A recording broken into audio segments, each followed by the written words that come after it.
मध्य प्रदेश कांग्रेस के कार्यकर्ताओं ने किसानों द्वारा 8 दिसंबर भारत बंद के आह्वान पर संपूर्ण मध्य प्रदेश में पूरी ताकत से भारत बंद करने का समर्थन किया है। इसी के साथ राजधानी भोपाल में सरकार के खिलाफ विरोध प्रदर्शन कर केंद्र सरकार के खिलाफ जमकर नारेबाजी की और जब तक सरकार किसानों के खिलाफ बनाए कृषि कानून को वापस नहीं लेती तब तक सरकार के खिलाफ आवाज उठाने की किसानों ने बात कही है। इसी के साथ आज मध्य प्रदेश कांग्रेस के प्रवक्ता रवि वर्मा ने किसानों के खिलाफ सरकार को गलत बताया है और सरकार के इस फैसले को किसानों के खिलाफ बताया है और कहा है कि सरकार को यह फैसला वापस लेना चाहिए।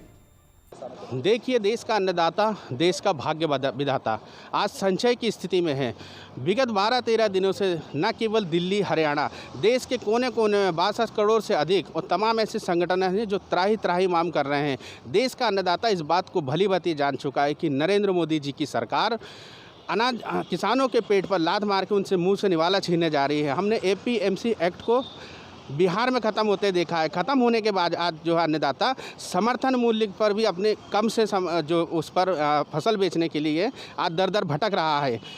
खेत की उपज के दाम को अनिश्चित रखकर नरेंद्र मोदी जी की सरकार मजदूरों को बनाना चाहती है, किसानों को उनके ही खेतों में।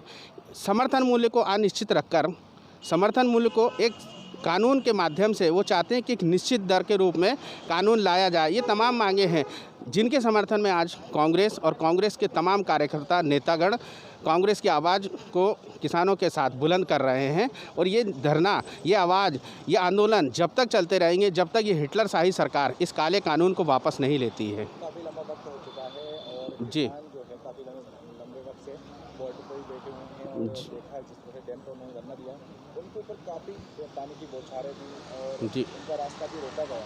जी उसके बावजूद वो अड़े हुए हैं और अपने बिल को वापस लेने के लिए कहीं ना कहीं सभी किसान जो हैं एक साथ खड़े हुए हैं, लेकिन कांग्रेस का रिएक्शन काफ़ी देर बाद आया है। नहीं आदिल जी, देर से नहीं, मैं आपको पहले से कुछ बोलना चाहूँगा।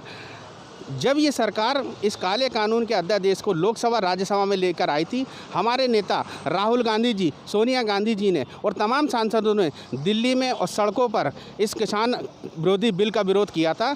लेकिन लॉकडाउन के कारण तमाम कोरोना काल में ऐसी परिस्थितियां बनी जिससे ये चेन कुछ दिनों के लिए टूटी। लेकिन किसान भली भांति जानता है, कांग्रेस भली भांति जानती है कि देश का अन्नदाता किसान इस देश की आत्मा है और उस आत्मा के साथ हम छल नहीं होने देंगे और पुरजोर तरीके से कांग्रेस किसानों के साथ खड़ी उनकी जायज़ मांगों को लेकर। और जब तक ये हिटलर शाही सरकार इन काले कानून को वापस नहीं लेती है, कांग्रेस का प्रत्येक कार्यकर्ता, प्रत्येक नेता, राहुल गांधी जी, सोनिया जी और तमाम हमारी इकाइयाँ किसान के अन्नदाता के साथ कंधे से कंधा मिलाकर उनकी लड़ाई लड़ने के लिए खड़ी हैं। इसी के साथ अधिक जानकारी के लिए हमारे साथ हमारे वरिष्ठ संवाददाता जितेंद्र जादौन जी ग्वालियर से जुड़ चुके हैं। जितेंद्र जी, क्या आप हमें सुन पा रहे हैं? जी जी, बताइए आदिल जी। सर, जिस तरह से देखा गया कि आज ऑल ओवर पूरे भारत को किसान विरोधी बिल के खिलाफ आज किसानों ने भारत बंद का आह्वान किया था, तो उस पर आपकी राय क्या है? देखिए, ये जो किसानों का जो आंदोलन चल रहा है कृषि बिल को लेकर जी, इस आंदोलन को लेकर जो स्थिति है, एक्चुअली मैं कहूं कि दो तरफा वाली स्थिति है।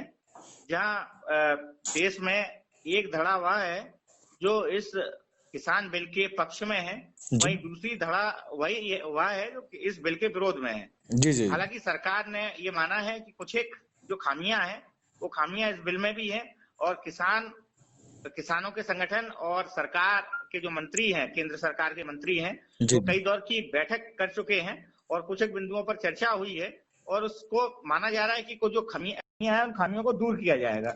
उसी संदर्भ में ये सब सारी चीजें चल रही हैं। इस संदर्भ में चूंकि अमित शाह, केंद्रीय कृषि मंत्री नरेंद्र सिंह तोमर और ये सब कई सारे जो मंत्री हैं वो लगे हुए हैं कि किसी तरीके से जो किसान आंदोलन है उस आंदोलन को खत्म किया जाए।